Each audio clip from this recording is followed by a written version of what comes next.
Oke,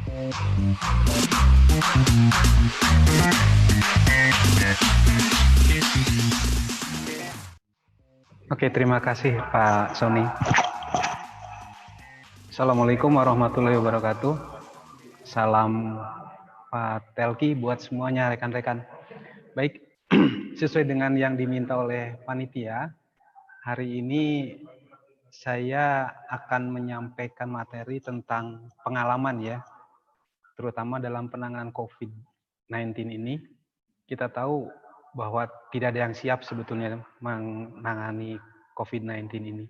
Ya. Saya akan bagi dalam 3 pokok bahasan. Pertama, COVID-19 sebagai sebuah pandemi, dan Labkes Provinsi Jawa Barat sebagai lab yang melakukan diagnostik COVID-19, serta selanjutnya apa yang akan kita bisa lakukan. Nah, kita mulai dengan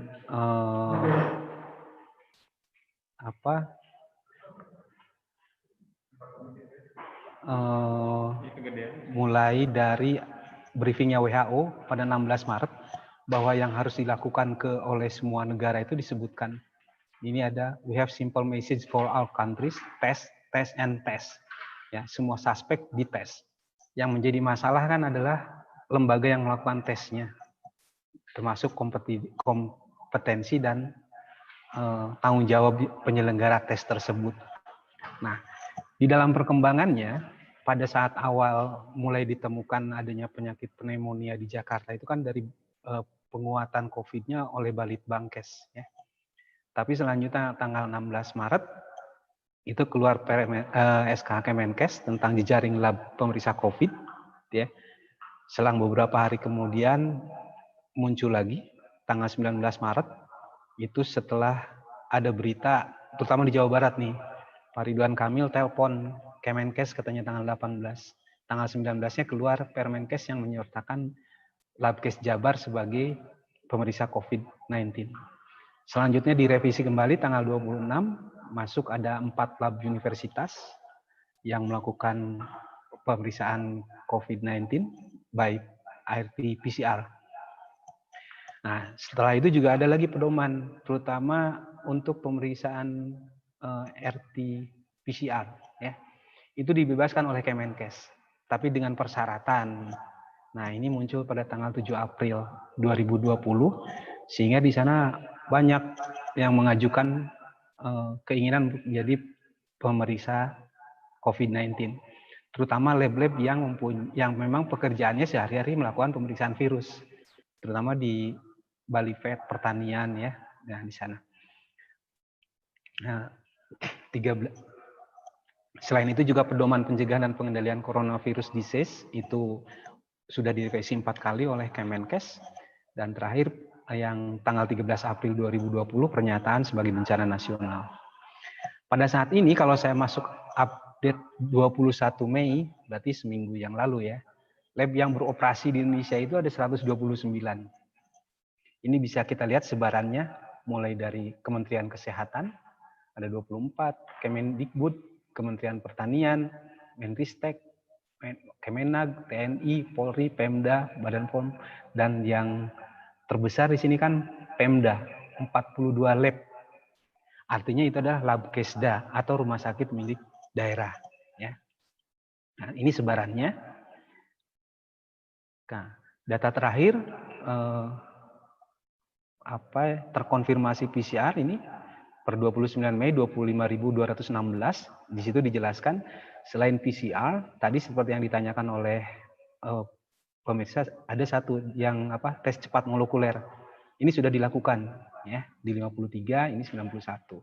Nah, jadi sudah masuk nih semua sumber daya digerakkan se-Indonesia. Di Jawa Barat sendiri tanggal 29 Mei ini peningkatannya ya. Ada 2.181 ditambah 25 ya. Itu kondisi COVID kemarin. Nah, sekarang kita lihat peranan Labkes Jabar ya. Kebetulan Labkes Jabar ini dulunya milik pusat tapi sekarang menjadi milik Pemda setelah reformasi. Nah, kita mempunyai 4 struktural di sini ya, kepala Labkesnya KTU, seksi pengembangan pelayanan, seksi pelayanan, dan kepala seksi mutu serta pengembangan. Ini visi misinya. Ya. Nah, pada saat COVID merebak di Jawa Barat, ini sudah ada koordinasi nih dengan gubernur, apalagi gubernurnya sudah langsung telepon ke Kemenkes kan, setelah koordinasi dengan Labkesnya sendiri. Nah, pada saat disepakati Labkes sebagai pemeriksa, kita segera melakukan pembentukan tim, dibuatkan SK, ada koordinasi, konsolidasi dengan pihak-pihak terkait. Ini juga Bapak Gubernur sempat datang ke Labkes, didampingi oleh Kepala Labkes Jabar di sini, malah sempat masuk ke ruang BSL-nya. Nah, yang dilakukan atau fungsi yang dilakukan oleh Labkes dalam beberapa bulan inilah pertama koordinasi dengan dinas provinsi, terutama kantor gubernur atau tim percepatan, ya. Terus dengan institusi ITB, Unpad, bahkan RSAS juga. Selain itu melakukan pembinaan terhadap dinas kabupaten kota dan Labkesda yang ada di Jawa Barat. Labkesda di Jawa Barat itu sekitar 26 kalau nggak salah. Itu membuat pedoman, melakukan on the job training, artinya datang ke Labkes dilatih. Selain itu juga melakukan visitasi dan tentunya sebagai rujukan provinsi di sini dari dinas, RS dan Labkesda. Selain itu juga melakukan pemeriksaan sendiri, terutama yang PCR-nya. Nah, alhamdulillah sampai saat ini kemampuannya sudah meningkat dengan bantuan PCR dan kerjasama dari ITB, Unpad, serta RSAS dan bantuan dari gubernur secara langsung. Melihat pekerjaan yang sudah dilakukan ini memang sudah cocok dengan tupoksinya Labkes Provinsi Jawa Barat. Tupoksinya Labkes Provinsi Jawa Barat itu berdasarkan Pergub 71 2017 dan sesuai juga dengan Permenkes 605 tentang standar Balai Laboratorium Kesehatan dan Balai Besar Labkes. Ya, jadi ada standarnya. Nah, alhamdulillah yang kita lakukan semua sudah sesuai dengan tupoksinya.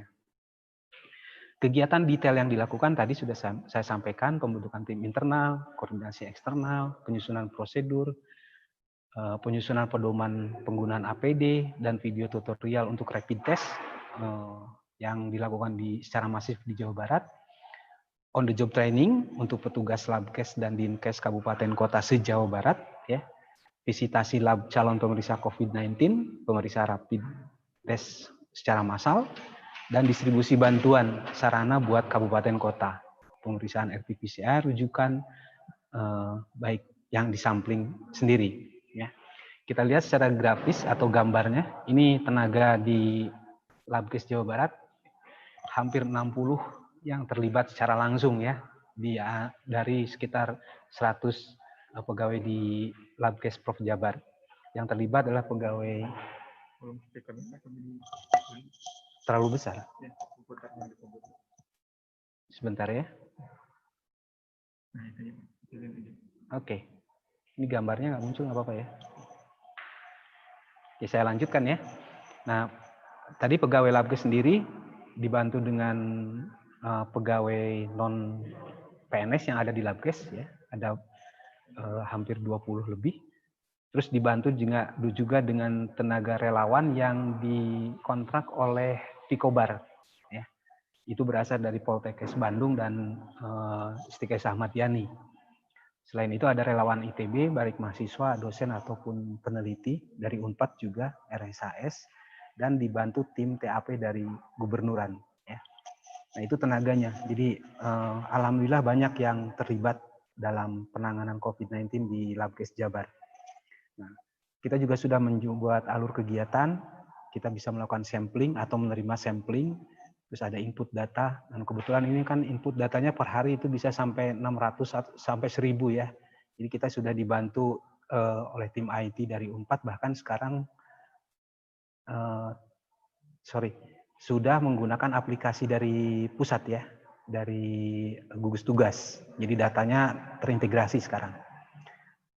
Selanjutnya setelah input data itu ada tim yang melakukan ekstraksi. Ini relawan-relawan juga karyawan Labkes ya. Terus juga ada pemeriksaan PCR-nya. Ada ya bagian yang memverifikasi dari hasil pemeriksaan ini tadi. dan sebelum keluar ada bagian yang validasi. Jadi tadi sudah sesuai dengan sistem manajemen kita yang berdasarkan ISO 15189, 17025 itu udah ada pembagian. Siapa yang verifikasi, siapa validasi. Nah, baru setelah itu ke pelaporan. Yang melaporkan ke pusat ini adalah tim TAP. Jadi bukan dari timnya Labkes ya, yang memasukkan ke sistem informasi pusat. Nah, itu alur pedoman yang dibikin ini dari awal nih, seminggu sejak tim terbentuk kita sudah menyebarkan ini ke kabupaten kota se-Jawa Barat, bagaimana penggunaan APD dan melepaskannya. Terus begitu ada rapid test, kita bikin tutorial berupa video, mulai bagaimana membuka kemasan sampai melakukan pemeriksaan testingnya, dan itu juga di-share ya. Itu pedoman yang dilakukan, yang dibuat. Nah, ini yang on the job training ya. Kita lihat dari di sini mungkin nampak masih bercanda-bercanda ya, karena yang dihadapi adalah teman sesama peserta, tidak langsung ke pasien. Ini instrukturnya yang benar-benar terlatih dan mereka punya pengalaman pada saat pandemi SARS beberapa tahun yang lampau ya. Nah, tentunya ini sesuai dengan arahan dari DPW Patelki pada saat itu ya, bahwa memang bukan kewenangan untuk sampling nasofaring orofaring ini, tapi karena dalam kasus COVID ini kita buat ada OJT dan harus dilindungi dengan penugasan oleh institusi masing-masing untuk melakukan tindakan atau sampling tersebut. Ya, ini dilakukan untuk kabupaten kota se-Jawa Barat, baik dari dinas ataupun rumah sakit dan Labkesda yang ada di Jawa Barat. Ya. Selain itu, karena adanya dibuka tadi kesempatan untuk melakukan pemeriksaan COVID-19 by PCR, banyak yang meminta untuk melakukan visitasi, melihat kesiapannya, apakah lab tersebut siap melakukan atau tidak, sesuai dengan ketentuan atau persyaratan yang dikeluarkan oleh Kemenkes. Salah satunya harus ada BSL atau BSC-nya ya. Ini ke beberapa tempat di Jawa Barat, dari Bogor, Cirebon, Subang, ya banyak beberapa dikunjungi. Bahkan ada juga rumah sakit yang sudah punya BSL, tapi belum punya peralatan PCR-nya. Ya. Nah, ini rangkaian kegiatan rapid test yang dilakukan. Kebetulan ini banyak anak-anak muda yang terlibat, ya, relawan-relawan, juga tenaga-tenaga dari Labkes melakukan rapid test, kerjasama juga dengan beberapa, ini kerjasama dengan Patelki nih, DPW Jawa Barat, ya, yang ini. Kalau ini tim lengkap dari Labkes Jabar ke Bogor kalau tidak salah untuk rapid test di stasiun. Ya, kalau ini lokasi swab di Labkes Jabar. Ya. Nah, selain itu juga kita diminta oleh BNPB untuk menyalurkan beberapa bantuan ke kabupaten kota, ya, ke Labkesda, rumah sakit, ya. Jadi terutama untuk ininya virus transport mediumnya, ya, kita bantu untuk itu. Dan kalau ada bantuan mungkin beberapa sarana hazmat atau yang lainnya yang memang belum punya, kita bantu. Ya.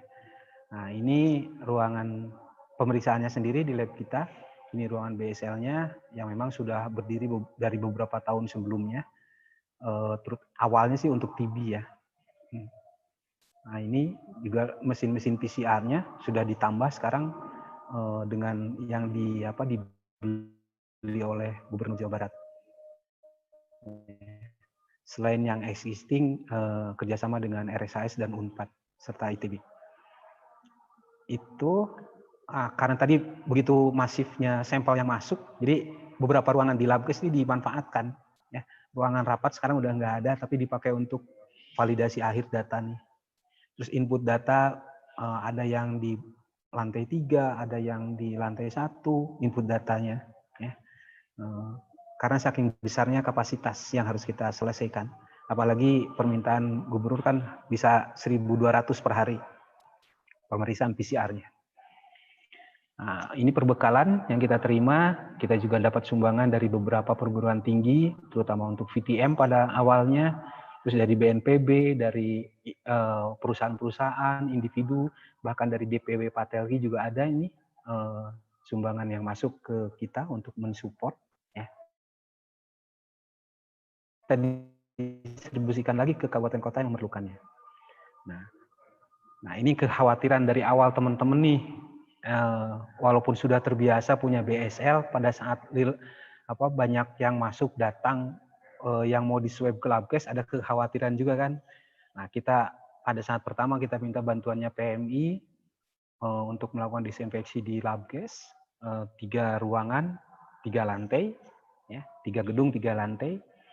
Tapi pada saat sekarang, karena kita sudah punya peralatan sendiri, kita lakukan sendiri. Ini dilakukan setiap pagi dan sore, ya, oleh petugas yang berseragam, yang menggunakan peralatan secara lengkap.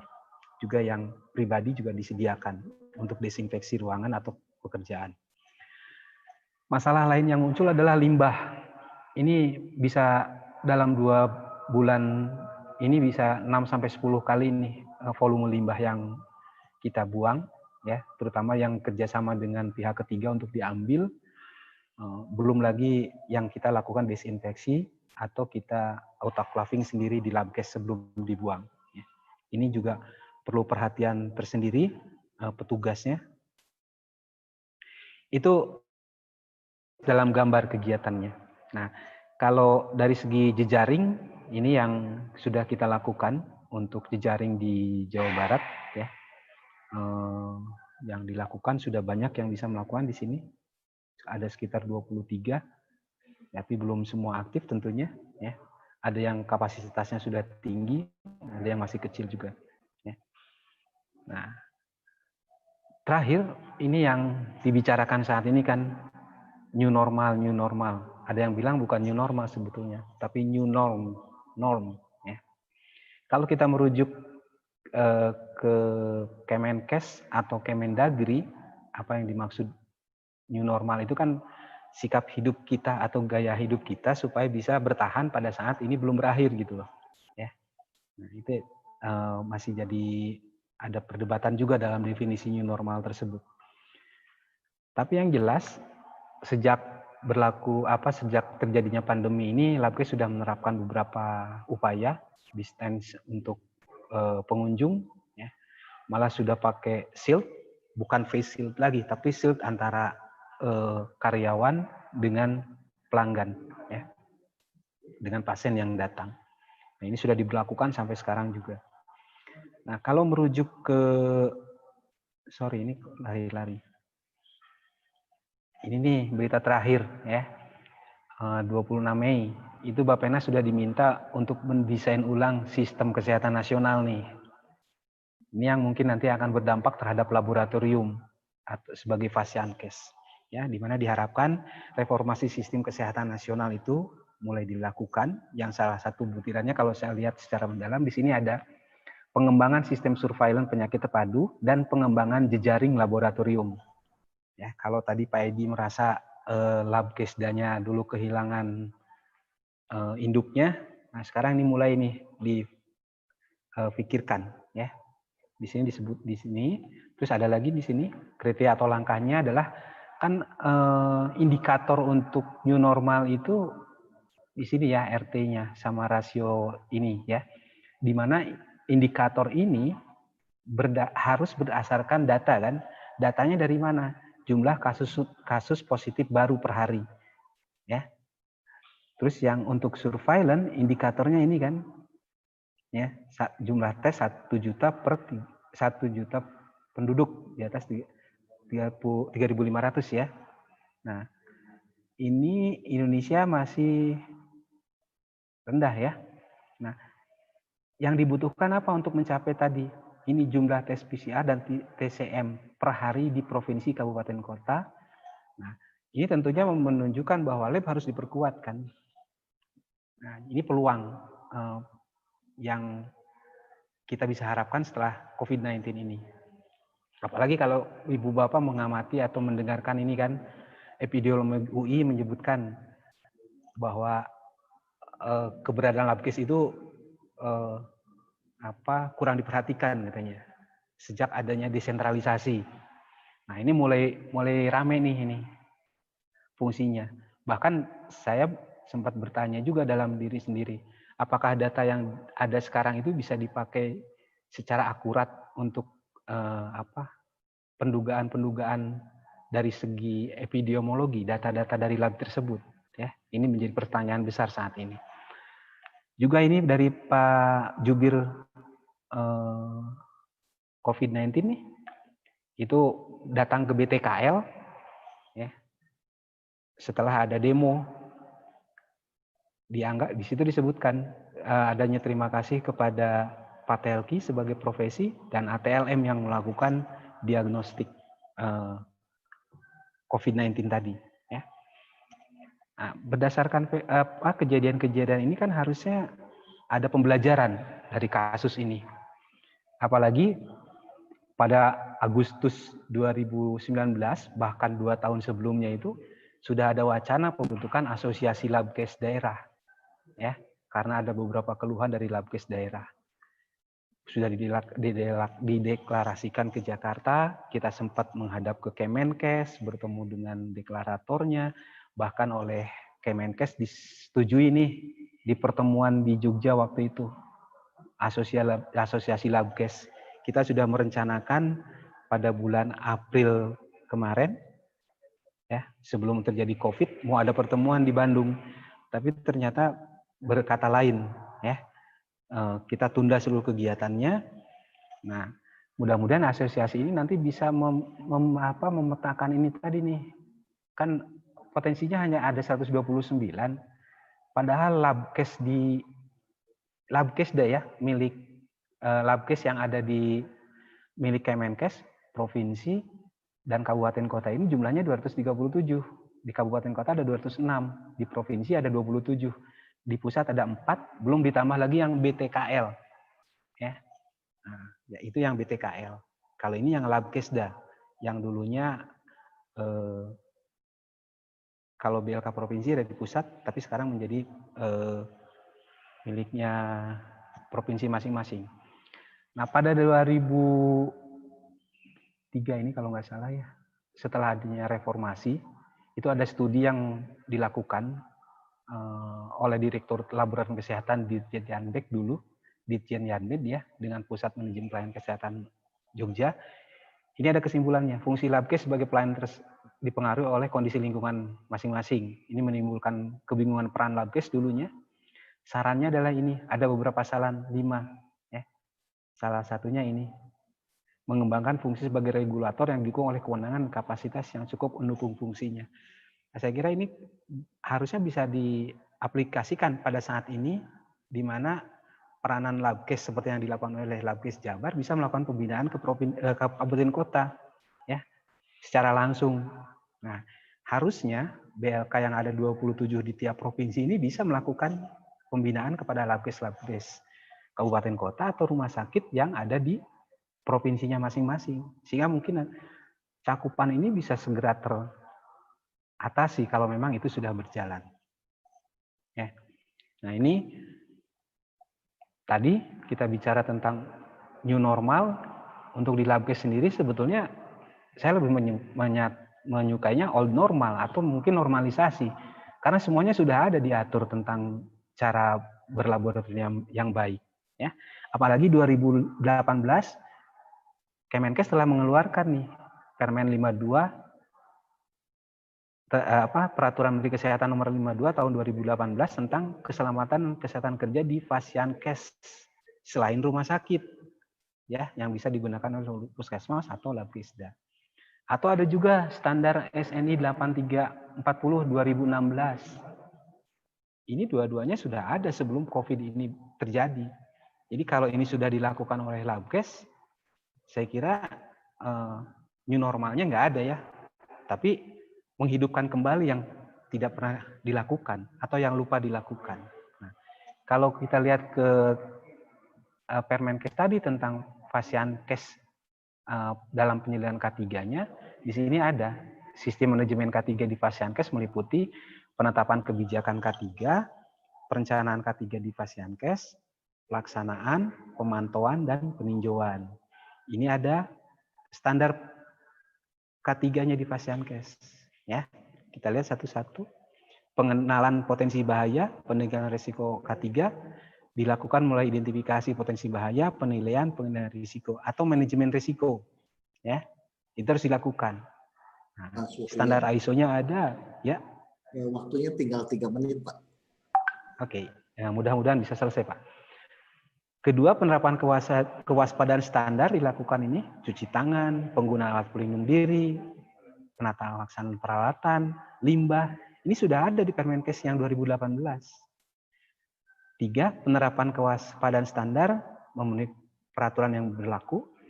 Prinsip ergonomis sudah ada di sini. Pemeriksaan berkala atau imunisasi ini 1 tahun sekali. Ya. Ini ada pemberian imunisasi di prioritaskan bagi SDM Pasienkes berisiko tinggi. Nah, ini yang sudah dilakukan kemarin, baik oleh institusi Labkesnya atau masyarakat yang memberikan vitamin-vitamin tuh ke lab-lab, ya. Bahkan DPW Patelki juga kemarin membagi-bagikan, ya. 7, pembudayaan perilaku hidup bersih di Pasienkes, pengolahan sarana prasarana, peralatan medis, ya. Itu sudah ada. Ke-10, kondisi darurat atau bencana sudah ada. Jadi harusnya lab itu mempunyai rencana kedaruratan kalau terjadi bencana seperti COVID ini. Jadi harusnya nggak kaget. Tapi karena mungkin standar K3 Pasienkesnya belum diterapkan di Labkes, ya kita kaget juga dengan maraknya COVID kemarin. Identifikasi resiko, analisis resiko, pemetaan resiko, pengendaliannya bagaimana, pengolahan bahan beracunnya, limbah domestiknya, ini 12 sudah ada di standar K3 Pasienkes yang dikeluarkan oleh Kemenkes. Untuk ATLM-nya sendiri, ini mungkin yang bisa dianggap sebagai new normal atau normalisasi atau melakukan kembali yang sudah dilupakan, baik ini sudah didapat di pendidikan saya kira. Bahwa semua sampel adalah infeksius. Jadi harus dilakukan safety first, penggunaan APD. Terus tadi risk thinking. Ya. Ini masuk dari klausal-klausal baik di standar ISO 15189 sudah ada risk thinking di sini. Budaya K3.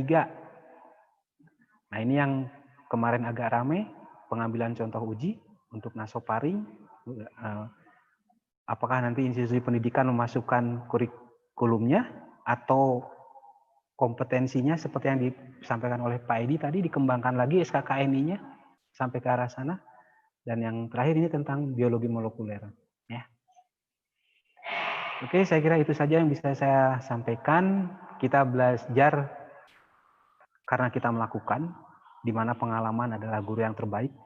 Mudah-mudahan pandemi COVID-19 ini menjadi pelajaran buat Labkes ke depannya, jajaran laboratorium ya.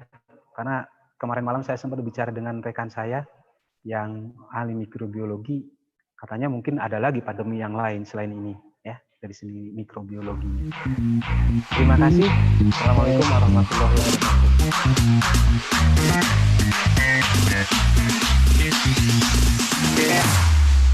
Here we go now.